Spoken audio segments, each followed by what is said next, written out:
Bienvenue à Virage. Aujourd'hui, pour notre dernière émission avant la courte pause du temps des fêtes, nous avons en studio le Lincoln Nautilus qui nous a passablement surpris.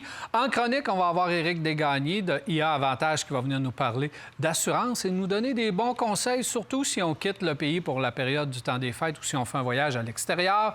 On va aussi avoir Jimmy Dorion qui va venir nous parler de calibration des différents capteurs sur notre véhicule. Maxime Dubois va être avec nous.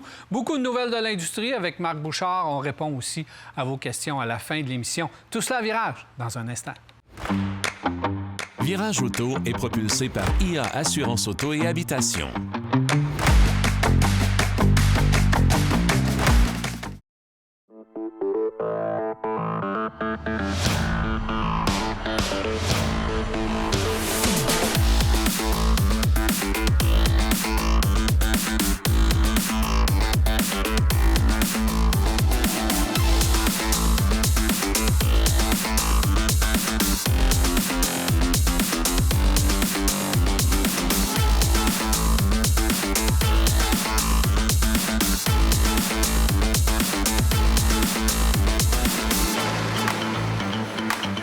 Alors, pour faire l'analyse du Lincoln Nautilus, j'ai Jacques. Bienvenue, Marc Bouchard. Salut, messieurs. Salut, Daniel. Ça va bien? Oui, très bien, merci. Alors, on va parler de ce Nautilus de Lincoln. Lincoln, une marque qu'on pense pas souvent jeter un coup d'œil, qui est très discrète et que Ford la garde très discrète. Mais l'arrivée du Nautilus va un peu changer les choses parce qu'on a repensé au complet ce nouveau véhicule. D'abord, le design extérieur qui est vraiment bien réussi, le design intérieur qui est encore mieux réussi, le comportement routier qui m'a surpris, le volant qui m'a encore une fois étonné et la vie à bord qui est rendue très agréable à l'intérieur de ce véhicule. Puis, quand j'ai débarqué de mon premier essai de ce véhicule-là, j'ai regardé le véhicule, j'ai dit « Ça fait longtemps que je n'ai pas aimé un Lincoln de même. » Qu'est-ce que vous en pensez? Mais tu as raison, mais c'est exactement l'objectif que Lincoln s'est donné. C'est-à-dire qu'avec le Nautilus, on s'entend. On ne voulait pas faire un véhicule sportif et ça ne l'est pas. Ça n'a rien de sportif, c'est clair. On voulait en faire quelque chose, une expérience. On parle d'ailleurs du super écran 48 pouces là, qu'il y a à l'intérieur. Ça fait partie de l'expérience numérique Lincoln. Donc, tout ce qu'on a pensé à ça, c'est vraiment pour améliorer l'expérience, à la fois en conduite et à la fois en confort à bord. Et on a poussé ça très loin. Hein? Toi, tu débarques rapidement de ta voiture, mais tu sauras que, semble-t-il, 60 des gens passent pas mal de temps dans leur véhicule arrêté. Et Lincoln, avec le Nautilus, a créé un élément qui s'appelle Rejuvenate. Donc, régénérescence, où tu as un mode complet qui, entre 3 et 5 minutes, te permet d'atteindre un niveau de relaxation avec des odeurs, des images, de la musique, des couleurs qui sont à l'intérieur quand le véhicule est à l'arrêt. Donc, on va bien au-delà du simple véhicule. Bien oui, il y a un 4 cylindres, 2 litres turbo qu'on connaît, 250 chevaux. Vous pouvez l'avoir en version hybride, 310 chevaux. Tout ça, on le connaît et ça existe déjà. Mais on a vraiment été beaucoup plus loin dans cet élément-là. Des sièges, 24 réglages, 24 positions différentes de réglage. Ultra confortable. Si vous ne trouvez pas la position de conduite, le problème, c'est pas la voiture, là. Donc, il y a vraiment... On a vraiment beaucoup misé là-dessus. Et honnêtement, c'est très réussi. Le problème maintenant, et tu l'as mentionné, c'est que ce serait le fun que Lincoln le dise à quelqu'un. Parce que pour le moment, ils continuent de se le dire entre eux autres. La compagnie Ford ne parle pas à personne. C'est la compagnie même ne parle pas à personne. Fait que c'est difficile de parler encore plus d'une division comme Lincoln. Puis, bon, on peut mettre d'autres divisions là-dedans, là, mais chez Ford, c'est difficile de parler à quelqu'un. Mais c'est un véhicule qui, définitivement, aurait besoin de beaucoup plus d'exposition parce qu'il y a beaucoup de mérite au-delà, je l'ai dit, de la conduite. C'est une expérience de conduite. Et ça, c'est ce qui est le plus marquant avec le nouveau Nautilus. Mais quand tu es rendu que tu parles des senteurs, des odeurs, qu'il y a un produit qui peut se répandre dans la voiture lorsque tu es arrêté, c'est vraiment poussé très loin, selon moi. Là. Parce que... Ils sont pas les seuls à faire ça, c'est pas les premiers. Non, mais quand Mercedes, même. BMW le font. ouais. Mais eux autres, ils l'ont intégré. Hey, ils se sont associés avec des psychologues pour développer tout le programme. Le fameux 5 minutes de relaxation, là, c'est vraiment un programme préétabli. Oui, parce qu'ils vont avec tous les sens. Oui, parce qu'ils vont, le siège va te masser, la position de conduite s'ajuste toute seule. Les images qui passent sur le grand écran, c'est des images pour te relaxer.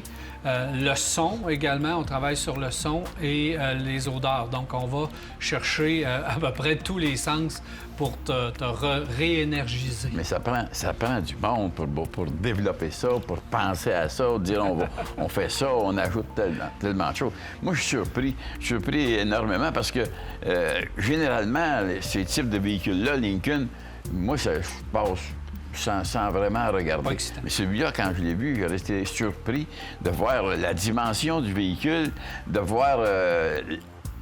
La première chose que je me dis, s'il est de cette dimension-là, il doit y avoir de l'espace dedans. Et il y a de l'espace dedans. Je peux vous dire que quelqu'un qui monte à bord, que ce soit en avant ou en arrière, il y a énormément de place pour les jambes, pour les genoux, pour les épaules, tout ça. Ça, c'est drôlement intéressant. Ce qui est... Moi, je cherche toujours de où ça vient, qui a pu développer ça, tout ça. Et à ma grande surprise, je pensais que c'était un véhicule qui avait été transféré au niveau production au Mexique. Mais je découvre que ça a été fait en Chine. Et c'est plus vrai que les Chinois font juste des affaires à Saint-Saëns ou pour Dollarama. C'est quand tu paies, ils sont capables de faire des choses superbes. On a juste à voir la qualité d'assemblage de ce véhicule-là, la qualité des matériaux en premier, la qualité d'assemblage, toute la technologie qui a été développée, tout ça. Ben, il y a des gens qui ont travaillé, qui ont vraiment fait un beau travail. L'endroit de fabrication a pratiquement plus d'importance. Tu le sais pas qu'il a été fabriqué en Chine. Tu regardes la qualité d'assemblage de ce véhicule-là, tu es sûr qu'il est fait au Japon. Bien, c'est ça. Qui était la référence par le passé. Puis c'est que toutes les nouvelles usines, c'est toutes des nouvelles usines à peu près en Chine. Il n'y a pas de vieille usine là, que tu vois qui est tout crotté tout partout comme on voyait il y a plusieurs années, que ce soit Ford, GM, Chrysler, comment est-ce que c'était. Alors, on regarde ces véhicules-là, on dit c'est donc bien moderne. Bien, ils sont capables, eux autres, de fabriquer des véhicules comme ça à la fine pointe. Alors, les matériaux, les cuirs qui sont d'un chic à l'intérieur, les belles coutures tout partout, tu montes à bord de ça, t'es pas gêné. Moi, je suis obligé de te dire que la concurrence, les Allemands, là, place ça à côté de ce qui existe chez les Allemands, à part que peut-être BMW qui a toujours un petit côté supposément sportif. Bien, t'as entendu que ça, c'est pas un véhicule qui est sportif, c'est un véhicule de confort, un véhicule qui va t'emmener pour des longues distances, avoir du plaisir à conduire, relaxation, on en parle là justement, relaxation, petite senteur en dedans, tout ça. Fait que tu peux te déchausser quand t'es arrêté, c'est pas gênant. Moi, j'ai aimé ce véhicule-là. On parle aussi de la consommation. Moteur 2 litres, un 2 litres turbo. Un moteur, si tu as un électrique, ça fait 310 chevaux. Si tu as l'autre modèle, c'est quoi? C'est 250. 250. Hein? Je me dis, avec ces types de véhicules-là, tu as de l'économie. Rendu à un grosseur de véhicule comme ça, on roule apparemment à 7,4, 7,8. Je l'ai pas roulé pour sortir ça. Mais c'est drôlement intéressant qu'est-ce que ça peut donner. Le petit volant intérieur, il est-tu cute? Avez-vous monté à bord? N'importe qui aura une chance d'aller voir un Lincoln semblable à ça et qui aura le petit volant, il est facile à manier, il est juste les boudins sont d'une bonne grosseur. Tu vois bien dans ce tableau de bord-là. Et la fameuse grande écran qu'on a tous parlé tout à l'heure, tu as l'impression qu'elle se continue aussi dans les portières. Et le tableau de bord a été dessiné de façon à ce que la planche de bord, elle est plus basse. Alors, tu as la planche de bord, mais tu as toute la grande écran qui est là et qui fait... Moi, jamais j'aurais pensé de dire... Je suis pas fort, moi, là-dedans, dans ces affaires électroniques-là, d'ordinateur, n'importe quoi. Jamais j'aurais pensé qu'on pouvait dire à Alexa ou je sais pas trop qui est là-dedans, qui parle de Google, tout ça, tu lui parles, tu demandes une commande, tout ça, qu'elle est capable de tout afficher ça immédiatement à l'écran. Dans une belle dimension aussi, les lettres, tout ça, c'est dans des belles dimensions. Facile à lire. Exactement. Mais c'est en fait la voiture qui a la meilleure définition qui a jamais été produite au niveau graphique. Pour compléter ce que Jacques dit, cependant, ça fait peur à bien du monde, le grand écran.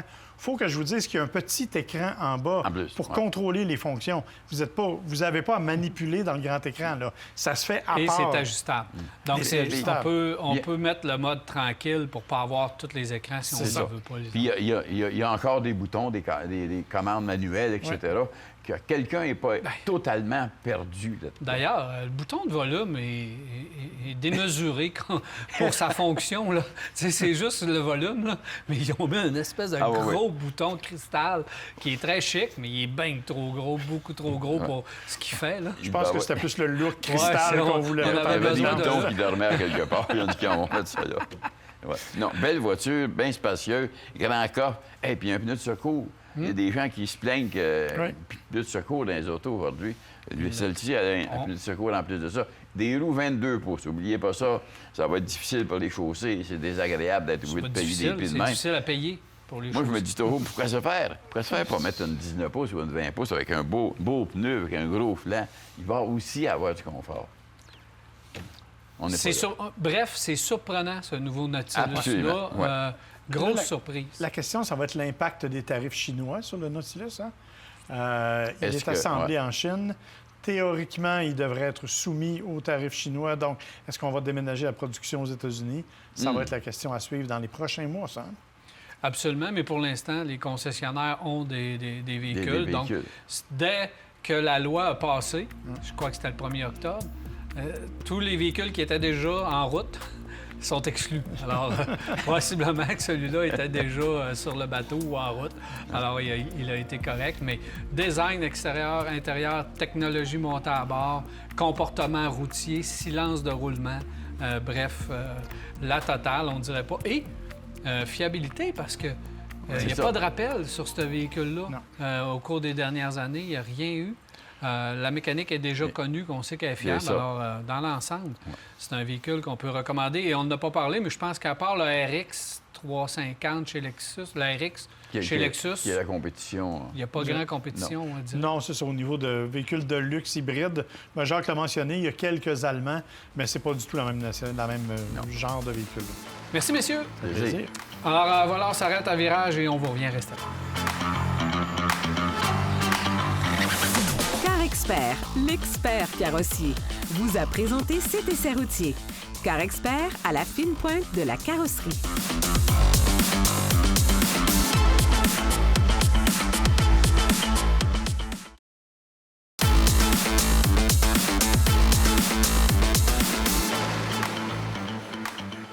Nous sommes de retour à Virage. Je suis maintenant en compagnie de Jimmy Dorion, qui est copropriétaire du Centre de calibration de la capitale et des Laurentides. Bienvenue à Virage. Merci. Ça va bien? Ben oui, toi.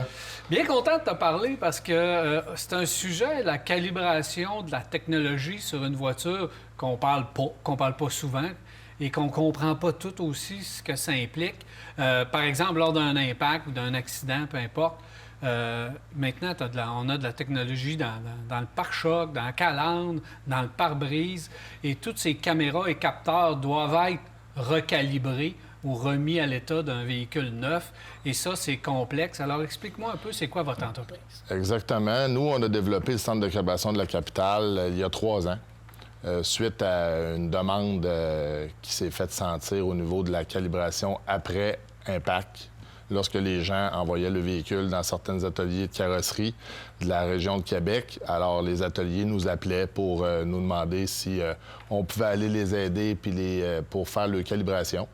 Bon, justement, comment ça fonctionne? Est-ce que vous avez votre propre endroit ou vous allez travailler chez les carrossiers?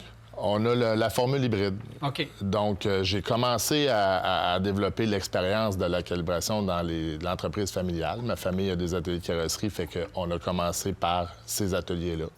Et puis, de fil en aiguille, les autres ateliers nous ont demandé si on pouvait les desservir. Fait qu'on a développé des unités mobiles qui se déplacent. Puis pour plusieurs calibrations, ça prend tellement d'espace que là, on a ouvert le centre de calibration de la capitale avec nos propres locaux pour pouvoir amener des véhicules où ce que la technologie demande énormément d'espace pour pouvoir procéder à la calibration. Justement, là, vous faites quoi? Évidemment, il y a des autos qui ont moins de technologie, d'autres qui ont plus de technologie. Est-ce que vous avez dû développer des outils, justement, pour faire cette calibration, inventer des outils vous-même? Non, on suit les protocoles des normes manufacturiers. OK. On achète nos outils par l'entremise d'un fournisseur qui est spécialisé dans la vente de produits pour faire la calibration ADAS. Il y a plusieurs années, ça a commencé par les pare-brises. Les gens aujourd'hui qui remplacent les pare-brises recalibrent la caméra de pare-brise.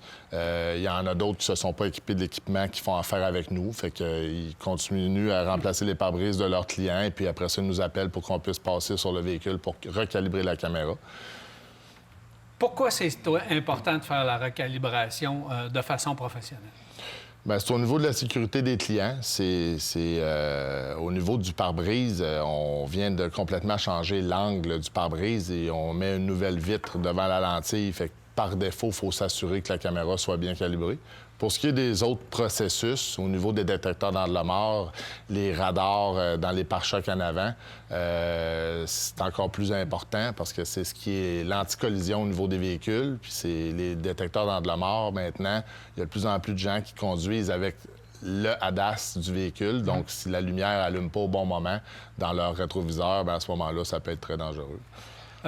Qu'est-ce qui vous a compliqué la vie là, dans les dernières années? Est-ce que les nouveaux systèmes avec la conduite autonome, il y a de plus en plus de technologie, est-ce que ça devient un peu compliqué à calibrer parce qu'on a des caméras, là, on a de plus en plus de technologie dans le domaine des véhicules, régulateurs de vitesse adaptatifs également. Exact. Est-ce que tout ça, ça vous a donné un peu de fil à retordre? Ce qui nous donne le plus de fil à retordre, c'est lorsqu'un manufacturier sort un nouveau modèle complètement redessiné avec une technologie encore plus avancée. À ce moment-là, nous, il faut acheter les équipements parce qu'on ne peut pas utiliser les équipements qu'on utilisait sur les anciens modèles. C'est toujours des nouveaux équipements. Il faut renouveler nos stocks, nos pancartes, toute la technologie qui sert à calibrer, comme par exemple les systèmes panoramiques d'aide au stationnement. C'est des cibles au sol.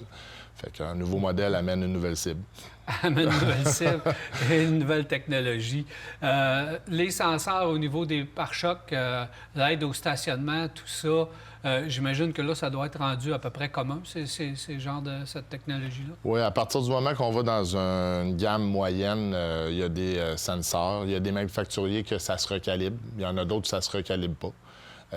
Il y a aussi un accès aux ordinateurs principaux des véhicules qu'il y a des manufacturiers qui nous donnent accès. Il y en a d'autres qui ne nous donnaient pas accès, qui ont commencé à nous le donner, l'accès. Puis à partir du moment qu'on est capable d'accéder à l'ordinateur principal, on peut reprogrammer. Parce que calibrer, c'est pas reprogrammer. Lorsqu'on remplace un radar ou un senseur, il y a beaucoup de manufacturiers qu'il faut reprogrammer avant de calibrer. Donc, ça demande énormément de technologie, de doigté, de savoir-faire. J'ai 1000 autres questions, mais je suis persuadé qu'on va réussir à se reparler et à faire une démonstration de tout ça parce que c'est fort intéressant. Merci beaucoup d'être passé à Virage. Bien, ça fait plaisir. Merci. Alors, voilà, M. Jimmy Dorion, qui est copropriétaire Centre de calibration de la capitale et des Laurentides. Si vous arrive un impact, je pense que sans le savoir même, vous allez peut-être faire affaire avec lui pour recalibrer votre véhicule. On s'arrête à Virage. Merci.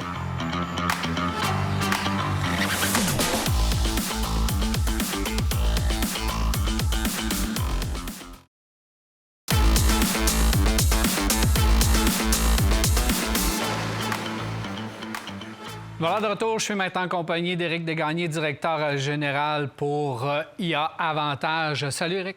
Salut, Daniel. Ça va bien? Ça va super bien, toi? Content de te recevoir, toujours dans la même période. Dans le temps des fêtes, tu viens nous voir, nous visiter, nous donner tes conseils d'usage. Absolument, du côté de l'assurance auto, évidemment. Donc oui, très content d'être là. Écoute, le mois de décembre, déjà parmi nous, de la neige à l'extérieur, en tout cas dans la belle grande région de Québec, on en a. Donc les gens, j'espère, tout comme toi, vous avez vos pneus d'hiver. Toi, c'est sûr que oui, un passionné de l'automobile. Oui. Et évidemment, une période dans les prochaines semaines propice au déplacement. Déplacement dans la famille, dans la belle famille, au Québec, hors Québec, aux États-Unis. D'autres s'en vont en voyage. Donc, effectivement, on trouvait bien de venir se jaser un petit peu de ça. Bien, justement, là, lorsqu'on se déplace, il faut faire attention au niveau des assurances. Moi, cette année, je reste au Québec. Oui. Fait que Lac-Saint-Jean, c'est pas à l'extérieur du Québec. Ben, ça dépend pour qui. Mais je vais aller faire un tour dans ce coin-là. Oui. Ça va être mon gros déplacement, une fois dans Charlevoix. Donc, on va pas vraiment très, très loin.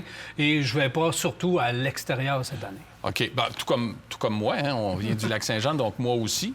Mais il y a quand même des gens qui vont aller, qu'on dit, hors Québec, que ce soit dans une autre province au Canada, aux États-Unis, avec leur voiture.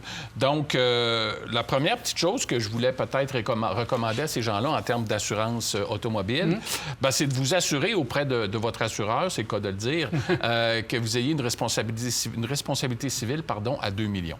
Okay. Aujourd'hui, de plus en plus, on le sait, sans faire peur aux gens, évidemment, mais les poursuites sont de plus en plus élevées, surtout quand on traverse la frontière et qu'on va aux États-Unis. Donc, c'est pas long si on fait des dommages à autrui qu'on peut voir un montant de poursuite assez élevé. Donc, assurez-vous, et c'est de plus en plus commun, du moins chez nous, puis je pense au travers le Québec avec les compagnies d'assurance, qu'on a 2 millions. Donc, ce qui est important, c'est de vous assurer que vous ayez les bonnes protections. C'est toujours bien d'appeler votre assureur avant de partir. Je vous dirais surtout si vous allez hors du Canada. Et également aussi de vous assurer que pour votre maison, votre assureur peut vous donner des petits conseils, surtout l'hiver. Hein, on parle peut-être de fermer l'eau, est-ce qu'il y a une visite constante des lieux, tout ça. Donc, la bonne chose à faire, c'est de vous assurer que vous avez 2 millions.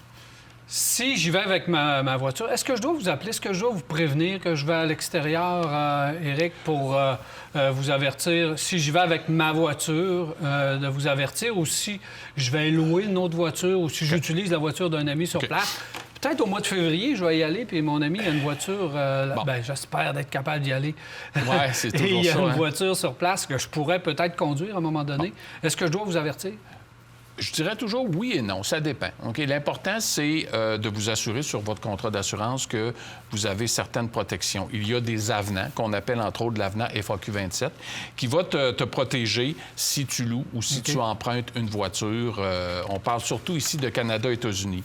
Ailleurs, ça, là, je vous dirais toujours, si vous allez ailleurs, exemple, vous allez au Mexique, vous allez en République, vous allez conduire une voiture, vous avez loué une voiture. Là, je vous dirais 2 choses. Soit de valider avec votre assureur, mais surtout de prendre possiblement aussi l'assurance que va vous offrir cette compagnie de location-là. Mais au Canada et aux États-Unis, quand on a l'avenant 27, qui, chez nous, est regroupé dans j'appelle ça un peu des tables d'hôtes, qu'on appelle chez nous, chez IA Auto Habitation, Automax. Évidemment, certains assureurs ont des termes différents, mais nous, entre autres, dans le forfait Automax, l'avenant 27, qui va vous protéger, qui va te protéger si tu conduis une voiture qui ne t'appartient pas. Au Canada et aux États-Unis vont te couvrir. Donc, en général, tu n'as pas besoin d'appeler ton assurance. Par contre, de l'appeler n'est pas mauvais non plus pour vous assurer que vous avez ce forfait-là comme tel. Puis, si je veux continuer dans la même veine, là, dans le temps des fêtes, là, je reçois du monde. Puis j'ai une commission à faire, ça me tente pas. Puis ça arrive souvent. Alors, je passe mes clés à quelqu'un d'autre. Alors, là, on va ailleurs, effectivement. On va ailleurs, mais là, on reste au Québec. Donc, tu reçois dans le temps des fêtes, tu es dans les préparatifs, la famille est là, les enfants, et il y a quelque chose qui manque, il faut aller au dépanneur, les voitures sont tous dans la cour. Ton gendre, pour t'impressionner, on sait c'est quoi un gendre, dit « Hey, beau papa, c'est beau, je vais y aller, mais peux-tu prendre ta voiture? C'est elle qui est la plus accessible. » Il est mieux d'être prudent. Oh, il va être prudent. Inquiète-toi pas, il va être prudent, il veut t'impressionner, il veut te rendre service. En tout cas, les miens sont comme ça, je ne sais pas les tiens. Mais donc, il va te demander les clés. Oui, il est couvert. L'important, il y a un permis de conduire. OK. OK, valide. OK. Il n'est pas obligé d'avoir une voiture et d'être conducteur principal sur sa voiture, OK? Tout est dans le caractère de l'exceptionnel, OK?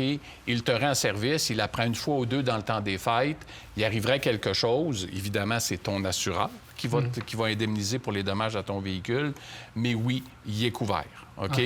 Comme tel, tout est dans le caractère exceptionnel. Par contre, il est souvent à la maison, parce que ça arrive aussi que des gens sont souvent à la maison, puis il prend ton véhicule régulièrement parce qu'il n'y en a pas. Là, la meilleure chose, c'est dans le caractère plus permanent qu'exceptionnel. Là, ça serait d'aviser ton assureur, puis tout dépendamment, ils vont regarder pour l'ajouter sur ton contrat comme conducteur occasionnel. Mais pour répondre à ta question, l'exception dans le temps des fêtes, qu'on parle de ton gendre, du beau-frère, tes parents, peu importe, il n'y a aucun problème, ils sont couverts. Dans l'optique où il a un accident, là, ça devient mon ex-jambe. Mais sur quel dossier... Première des choses, dossier ça va être responsable? J'espère qu'il ne regarde pas l'émission, Daniel, parce qu'il va être très nerveux s'il prend ta voiture ou carrément, c'est une bonne façon pour pas qu'il la conduise. Mais s'il y a un accident, c'est sûr qu'il va être couvert. Hein? On le sait. Okay. Donc, tu vas aviser ton assureur qui vont t'indemniser pour les dommages à ta voiture. OK? Donc, la réclamation va le suivre, lui. Donc, éventuellement, quand il va avoir à s'assurer, mettons qu'il s'achète une voiture dans le futur, bien, ça va suivre son permis de conduire et, malheureusement, il va être un peu pénalisé au niveau de ça parce que la réclamation va le suivre. Par contre, bon, évidemment, tout dépendamment de la nature de la réclamation, c'est sûr qu'il se peut que l'année suivante, toi, tu aies une hausse sur ta prime parce que c'est quand même ton assureur qui a indemnisé. OK? Mais il va être couvert selon les mêmes protections que toi, tu as sur ta voiture. Donc, tu as une protection complète, ton véhicule va être protégé de façon complète. Très bon conseil, Éric. Et en terminant, tu veux même donner des conseils d'entretien auto. Tu veux pas remplacer Danny Bellil, Danny Desharnais, là? Non, je suis dégagné. Moi, je suis pas Desharnais. Okay? Mais effectivement, je pense que le meilleur conseil, puis je pense que c'est un conseil qu'on peut vous donner même en tant qu'assureur, c'est à l'approche de la période de l'hiver, puis c'est vrai en tout temps, une voiture bien entretenue, c'est preuve de sécurité, c'est preuve ça diminue les risques. Donc, c'est le plus beau conseil qu'on peut vous donner. Oui, il y a les pneus, mais une voiture en sécurité, une voiture en ordre pour l'hiver, c'est la meilleure chose parce que, en tant que compagnie d'assurance aussi, on veut que vous soyez bien protégé, on veut votre sécurité. Donc, je pense que c'est un beau conseil qui se donne en tout temps. Puis, si vous voulez des conseils un petit peu plus précis, bien, en tant qu'assureur aussi, on a chez nous, chez IA Auto Habitation, ce qu'on appelle une zone conseil, donc ia.ca, et vous y retrouvez différents conseils de sécurité ou en fonction de l'assurance, comme je viens de vous parler. Merci beaucoup d'être passé, Éric. Joyeuse fête à toi. Sois prudent sur les routes. Puis on se reparle pour l'année 2025. On se reparle évidemment. En 2025. Joyeuse fête à toi aussi, à tous tes téléspectateurs. Puis c'est toujours un plaisir d'être avec vous autres. Merci, Éric. Merci, Daniel. Éric Desgagnés, directeur général IA Avantage. Restez là dans un instant. Maxime Dubois s'installe.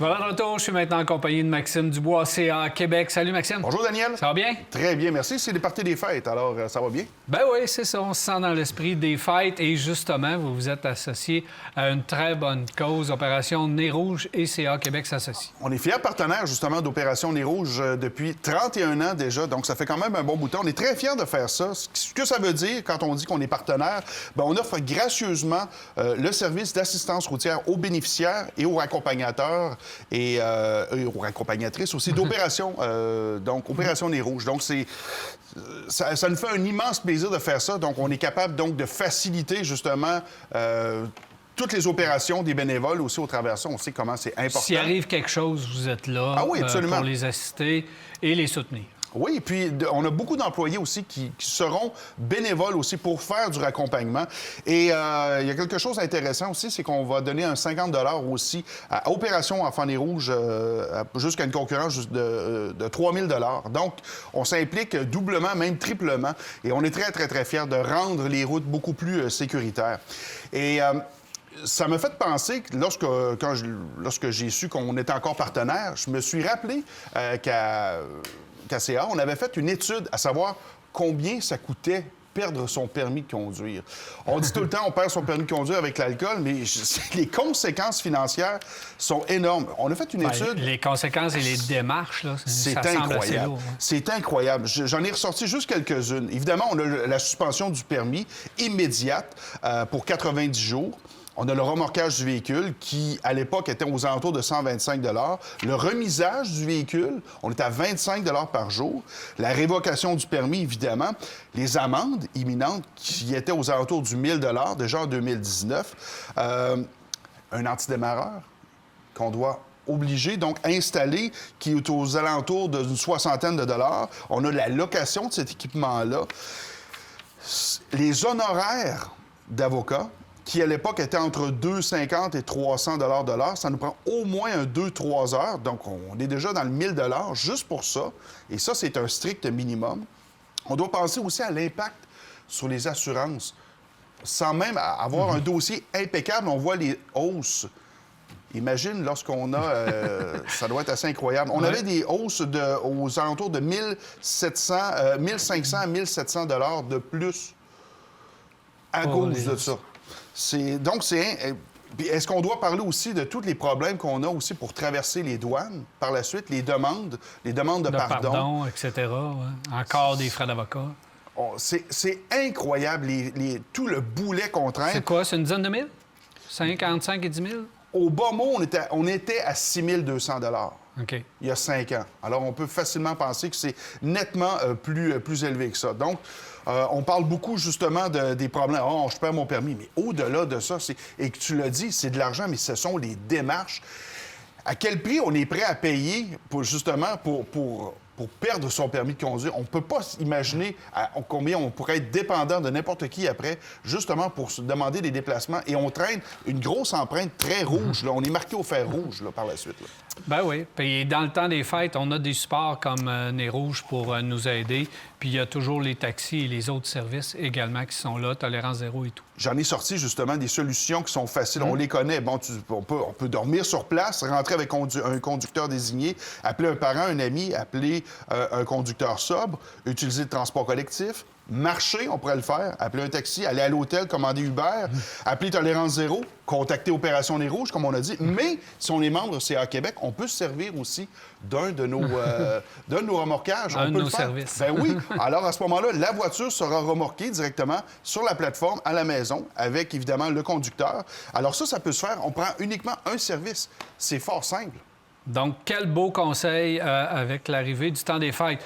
Tu veux me parler de votre collaboration aussi à l'annuel, rapidement? Absolument. Alors, si tu es comme moi et tu es un peu en retard pour tes cadeaux, ça prend toujours des cadeaux de dernière minute. J'ai pensé, justement, peut-être pour la boutique de CA Québec, on a l'annuel de l'auto. C'est toujours un beau cadeau parce que CA a travaillé aussi maintenant pour en fait des textes qui sont exclusifs. On pense entre autres les 10 faits méconnus sur les véhicules électriques, comprendre le langage du directeur commercial, et Dieu sait qu'on en a besoin, savoir interpréter les garanties des constructeurs, et on fait un gros dossier très complet sur l'anti-rouille. Alors, on peut commander ça, évidemment.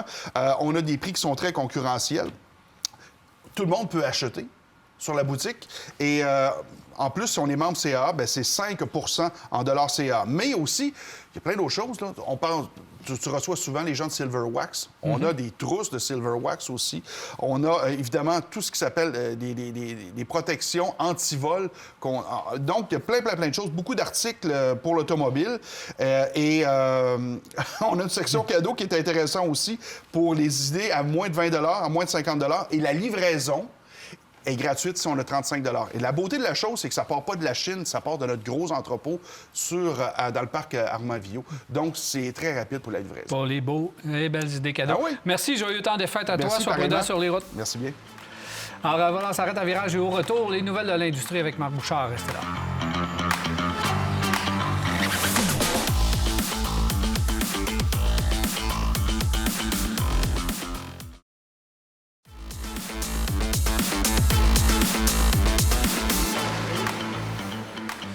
Voilà de retour, c'est le temps des nouvelles de l'industrie avec Marc Bouchard. Alors Marc, tu commences avec quoi? Avec un message d'intérêt public. Message d'intérêt public? Oui, la drogue, c'est mal.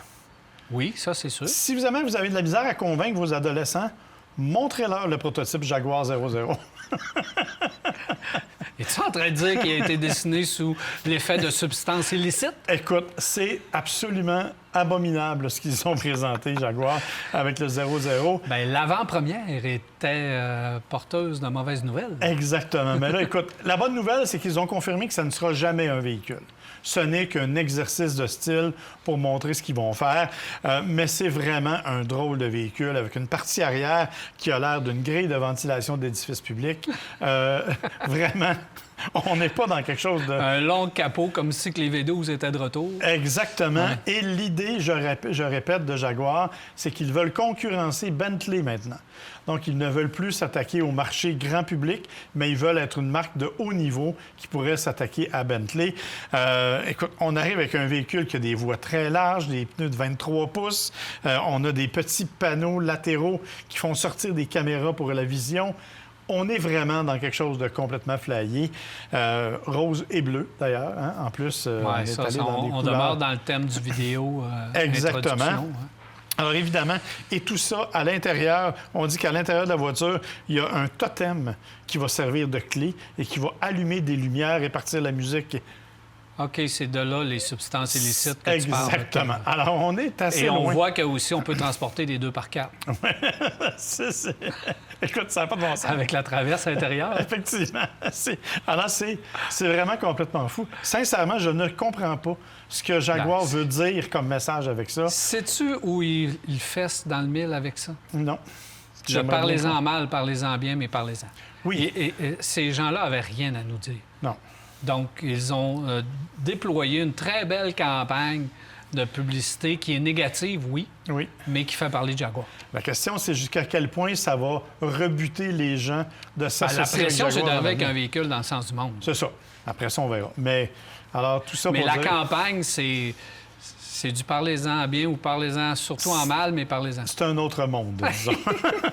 Dans la série des pas très bonnes nouvelles, tu sais qu'on a parlé de Nissan la semaine dernière, là, qui allait pas bien. Du côté de Stellantis, on a eu un choc en fin de semaine, alors que Carlos Tavares a démissionné, entre guillemets, parce qu'on ne sait pas trop, Ou a été démissionné, comme c'est la mode. Il a démissionné parce qu'il part avec un forfait intéressant, semble-t-il, de millions d'euros. Mais... il y a effectivement une résolution du conseil d'administration qui mettait fin à son contrat. 1 an d'avance, il faut le rappeler, parce qu'il devait normalement terminer en décembre 2025. On dit qu'il y avait vraiment, vraiment des mésententes, notamment à l'égard de l'électrification. Lui n'était pas du tout favorable à ça. Il disait que c'était pas la voie pour le moment. D'ailleurs, on le voit, la plupart des véhicules Stellantis, il y en a à peu près pas qui sont en mode électrifié. Le problème, c'est que ça risque de retarder la sortie de véhicules déjà annoncés. Là, on ne sait pas trop qui va prendre la relève. M. Tavares s'était fait beaucoup d'ennemis en Italie aussi parce qu'il voulait fermer des usines Fiat. Et en Italie, tu touches pas à Fiat. C'est comme d'aller faire un mauvais carbonara. Tu fais pas ça en Italie. Donc, évidemment, il n'était pas là. Donc, on ne sait pas trop qui va le remplacer. Il y a toutes sortes de noms qui circulent, dont quelqu'un de la famille Agnelli, je pense, de chez Fiat, qui pourrait être là. Il y a des noms qu'on a connus aussi. Il y a le nom de Christian Meunier qui est sorti à quelques reprises. L'ancien président de Nissan Canada, qui a été président de Jeep Monde, qui, depuis 1 an, fait des projets personnels. On ne sait pas trop ce que c'est. Il y a un certain Carlos aussi. Ah non, lui, il ne peut plus sortir du pays. Carlos Ghosn. C'est ça. Lui, il ne peut plus sortir du pays. Alors, ce serait un peu plus difficile, mais en tout cas, voilà. Comme on est à quelques jours de Noël, je me suis dit que tu pourrais m'acheter un véhicule cadeau, une Rolls-Royce. Mais je suis gentil.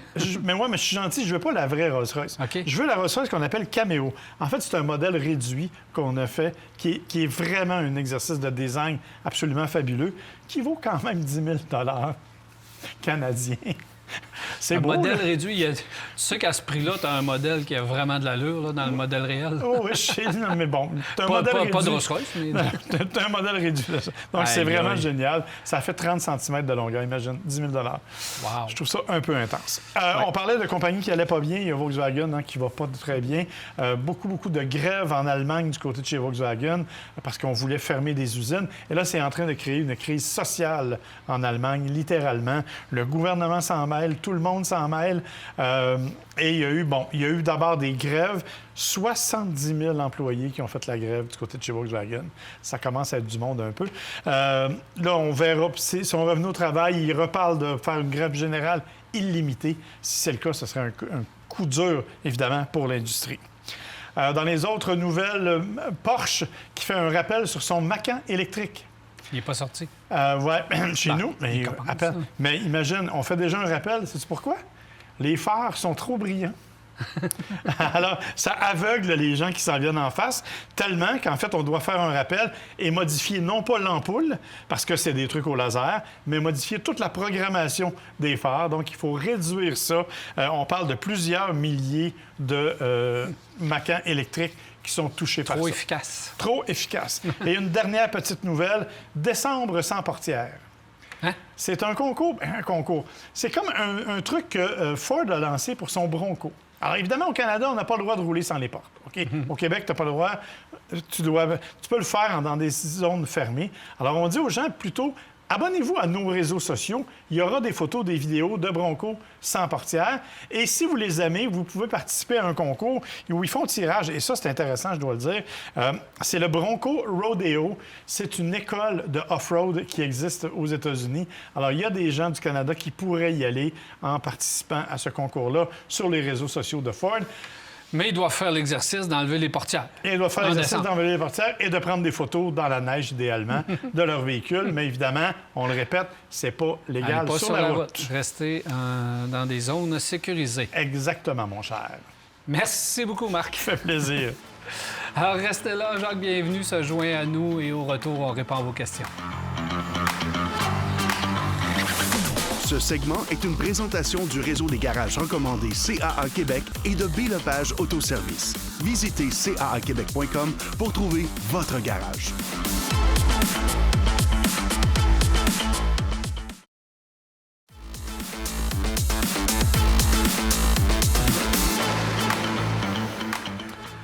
Voici de retour, 670-9078, poste 230 ou encore virage à télémac.tv ou via notre Facebook. C'est les façons de nous rejoindre, nous poser vos questions. On fait aussi un podcast sur le réseau Cogeco que vous pouvez aller voir sur n'importe quelle station, mais surtout sur celui d'FM 93 dans la région de Québec. C'est aussi un endroit intéressant pour nous entendre de façon un peu différente. On fait ça depuis déjà 2 ans. Mais je vous en parle là. Et il y a aussi la chaîne YouTube que Marc va gérer maintenant, où vous allez avoir aussi du matériel exclusif. Je vous rappelle, c'est notre dernière émission. On fait une courte pause et dès le 14 janvier, nous allons être de retour. D'ici ce temps-là, écrivez-nous, posez-nous vos questions, appelez-nous. Ça va nous faire plaisir. On va garder et on va les poser à notre tour. C'est bien cela, messieurs? J'ai rien oublié? Ça Tout à fait. Tout à fait. bien. Alors, première question. Santa Fe, nouveau modèle. Avez-vous des contre-indications? Est-ce que je suis mieux d'attendre 1 année ou 2 encore avant d'acheter ce nouveau modèle qui lui plaît beaucoup? Moi, je pense que non. Je pense que c'est un véhicule qui va bien, qu'il y a eu ses problèmes de naissance, comme tout le monde, mais c'est un véhicule qui va bien. Motorisation hybride qui n'a pas montré jusqu'à date de signe de faiblesse. Alors moi, j'irais sans problème. Là. Bien, c'était de la mécanique connue. C'est ça, Absolument. exactement. Puis s'il attend 2 ans, ça va avoir changé de modèle. Non, je pense que celui-là, ils vont le garder un bout de temps pour le faire passer, parce qu'il ne fait pas l'unanimité au niveau du look. Là. Oui, c'est justement peut-être pour ça qu'il va faire peut-être 2 ans, puis après ça, on va déjà faire une petite modification, mais il attire l'attention. Oui, je pense que les gens le trouvent différent. Puis c'est ce qu'on recherchait, parce que l'ancien Santa Fe, là, il était, comment est-ce qu'on dit ça, là, incolore, inodore et sans saveur. Sans saveur. Et le nouveau Santa Fe fait grimper Jacques Bienvenu jusqu'au plafond. Ouais. C'est déjà ça. Louis, attention, je ne sais pas si c'est à pleine lune, mais on a des questions intéressantes aujourd'hui. Un Volkswagen Arteon, seulement 79 000 km. Je fais Québec-Montréal à toutes les semaines. Donc, ça nous donne une fois par semaine. Et à toutes les semaines, 1 fois par semaine. Vous avez compris ce bout-là, les gars? Oui, parfait. 27 000 qu'on demande, il est impeccable. Arteon, ça vous rappelle quelque chose? Oui. Mon Dieu. C'est la Passat CC plus haut de gamme qu'on avait remplacé, quelque chose du genre. Qui n'a pas duré longtemps. Je vous avoue honnêtement que là-dessus, je peux pas vous répondre parce que... Ils en ont vendu 4. Ouais, c'est à peu près ça. J'ai jamais... Mais c'était un beau véhicule. Absolument. À l'allemand, fait un bon design. Un véhicule solide. Moi, je l'ai conduit 1 fois. Puis je l'avais trouvé vraiment, vraiment agréable. Le prix, je les trouve tous dispendieux d'un véhicule usagé, mais c'est certain que ça va faire un bon bout. Puis, il y a de l'entretien à faire, la vérification. Et... C'est ça, le faire inspecter, puis tout ça, mais très peu de kilométrage comme ça. Vous allez avoir une voiture, faire de la route. Envoyez-nous une photo. Par contre, comparez donc une Passat, peut-être. Oui. Ça serait plus simple, mais on est des mêmes mécaniques, alors je pense pas qu'il y ait vraiment de problème. Puis envoyez une photo à Marc, puis probablement qu'il va la trouver belle puis qu'il va l'acheter. Il va faire une offre. Honda HR-V 9 pour 10 ans. Est-ce que je dois prendre une garantie prolongée? Toujours bon de prendre une garantie prolongée, mais du côté du HR-V, ça va bien. Ouais. Il n'y a pas de problème. Tu vois, Le moi, problème je que j'ai, suis pas moi, un avec les gars- fan de garantie prolongée. Moi non En plus. général, ces voitures-là sont assez bien couvertes. Je suis pas un fan, puis je vous dirais que l'argent que vous allez économiser, vous la dépenserez pas autant en coûts d'entretien Jamais. et réparation par la suite. Alors, je suis pas un fan des garanties prolongées. Je pense, à part être quelqu'un qui est bien inquiète, ça, là, à ce moment-là, il ne faut pas s'acheter une voiture parce qu'il va arriver de quoi, mais C'est ça. c'est un bon véhicule. Puis pour 10 ans, il n'y a pas beaucoup d'argent à mettre, généralement, sur ce type de véhicule-là, s'il a été traité à l'anti-rouille, par exemple, et suivi régulièrement. Alors, Voilà. si on suit le livre du Là, ça va manufacturier bien aller. au niveau du service, on va être heureux avec notre véhicule. Puis on va pouvoir faire du haut kilométrage. Il n'y a Absolument. pas de problème avec les mécaniques Absolument. Honda, on le sait. Je vous parlais de pleine lune, on reste dans le thème. Lincoln MKZ hybride 2013, 106 000 km, très propre, oui ou non? Une autre photo à Marc, envoyez une photo à Marc là, pour le situer. Je sais ce que c'est, une MKZ hybride, mais on est vraiment dans les licornes ce matin. Là. On est vraiment dans les... Ouais, c'est- Inspection, Inspection, s'assurer que tout est motorisation correct. hybride. Mais le système hybride de Ford fait le travail. là. Ouais. C'était assez fiable. là. Même s'ils ont eu Pas des de problèmes avec le fusion hybride, le dernier, là, ils ont racheté toutes les fusions Ah oui, hybrides ils rachètent qui tout. restaient. Il faudrait vérifier. Là, Mais, Si votre Lincoln n'est pas racheté. c'est ça. OK, on continue. Nouveau Jeep Wrangler électrique qui s'appelle le Recon. Oui. Ou, Oui, le Recon. quelque chose de genre on va faire. Est-ce qu'il pourra faire du hors-route? Je dois passer une rivière entre 8 et 22 pouces d'eau selon la saison pour me rendre à mon chalet. La réponse est oui. En théorie, le Recon, c'est un ouais. Wrangler 100 électrique, conçu pour faire du hors-route, enlève les portes, donc il est vraiment fait sur le même format que le Wrangler. Donc, théoriquement, oui. Ma question, c'est quand est-ce qu'on va l'avoir? Je ne sais pas. Début 2025, semble-t-il, que Oui, les mais premiers on vont s'entend arriver. pour dire que Jeep, de ce temps-là, Stellantis a un petit peu de misère. On en a parlé aux nouvelles. Bien là, il faut qu'il arrive. Il y en a deux début 25. 3. Ils ont le Charger qui est sur le bord d'arrivée. Qui commence Ils ont à- le Wagoneer S, Oui. qui est très beau d'ailleurs, le Wagoneer S. Puis ils ont ce Recon-là, début 25. Mais à notre tour, parce que notre tour sera le 14, comme Janvier. j'ai dit tout à l'heure. Ouais, Fait janvier. on va être là. Rapidement, le F-150 va être changé, oui ou non? En 2025? Non. Non, pas de changement semble prévu. pas. Pas changé, ils n'en produisent plus. Ils ont arrêté la production. Effectivement. Joyeux temps des fêtes à vous deux. Prudence sur les routes, amusez-vous bien, Merci. puis on se Toi reparle aussi, mon dès cher, le on se début reparle en janvier. janvier. Vous autres, merci à tout le monde. Alors voilà, on s'arrête à virage. J'espère que vous avez apprécié et on se retrouve, comme je l'ai dit tout à l'heure, le 14 janvier prochain. D'ici là, un joyeux temps des fêtes. Soyez prudents lors de vos déplacements sur les routes.